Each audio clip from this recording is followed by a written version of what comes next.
আসিয়াকে মনে আছে? মিটফোর্ড হাসপাতালের সামনে প্রকাশ্য দিবালোকে এক ব্যবসায়ীকে পাথর মেরে হত্যার ঘটনা নিশ্চয়ই ভোলেননি এখনো। মনে আছে কি বনশ্রীর সেই ভয়াবহ ছিনতাইয়ের ঘটনা?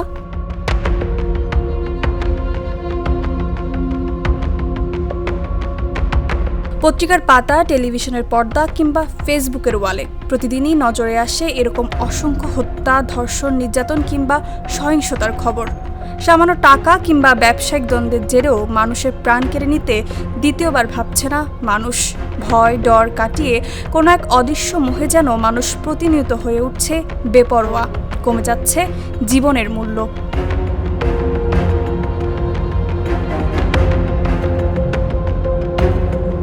হত্যা, চুরি, ছিনতাই, ডাকাতি কিংবা ধর্ষণের মতো ঘটনাগুলো একটা সময় ছিল ভয়, আতঙ্ক কিংবা বিস্ময়ের, কিন্তু এখন যেন তা হয়ে দাঁড়িয়েছে নিত্যদিনের স্বাভাবিক বিষয়। কিন্তু ভেবে দেখেছেন কি, কেন মানুষের ভেতরের সহানুভূতি হারিয়ে যাচ্ছে?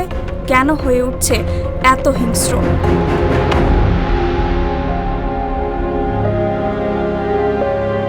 এত হিংস্রতার ভিড়ে ন্যায় বিচার যেন ধরা ছোঁয়ার বাইরে।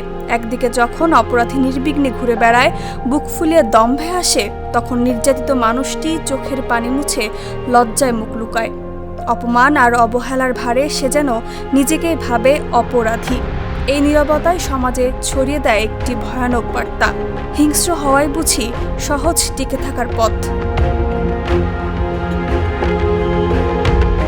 অপরাধ বিজ্ঞানের ব্রোকেন উইন্ডো তত্ত্ব অনুযায়ী ঘুষ, চুরি কিংবা সহিংসতার মতো ছোটখাটো অপরাধ বিনা বিচারে চলতে থাকে এবং সমাজ তাতে নিরুত্তর থাকে, তাহলে বড় অপরাধের সম্ভাবনা অনেক গুণ বেড়ে যায়। বিশেষজ্ঞদের মতে মানুষের হিংস্রতা বাড়ার পেছনে বেশ কয়েকটি কারণ রয়েছে। এর মধ্যে উল্লেখযোগ্য হল হতাশা ও পারিবারিক এবং নৈতিক অধঃপতন।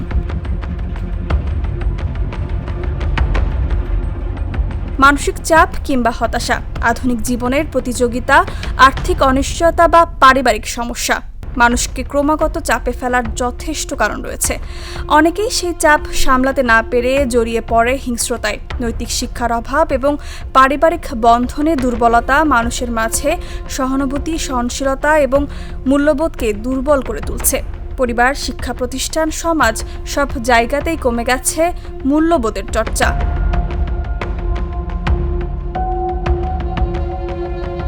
মানুষের হিংস্রতার পেছনে আরেকটি বড় কারণ হলো সামাজিক মাধ্যম এবং গুজব, যেখানে ধ্বংসাত্মক ও সহিংস কন্টেন্টের অবাধ ব্যবহার, ঘৃণামূলক বক্তব্য ও ভুয়া তথ্যের বিস্তার মানুষকে উস্কে দিচ্ছে, যার কারণে সহজেই একে অপরের প্রতি আক্রমণাত্মক হয়ে উঠছে মানুষ।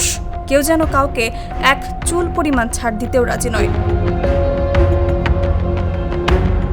মানুষ জন্মগতভাবে হিংস্র ছিল না, পরিবেশ, অভিজ্ঞতা এবং পরিস্থিতি তাকে হিংস্র করে তোলে। বিশেষজ্ঞদের মতে হিংস্রতার এই ভয়ঙ্কর ধারা রোধ করতে প্রয়োজন আইন বিচারের পাশাপাশি সমাজের ন্যায্যতা প্রতিষ্ঠা, মানসিক স্বাস্থ্য সচেতনতা এবং পারিবারিক ও নৈতিক শিক্ষার জোরদার উদ্যোগ।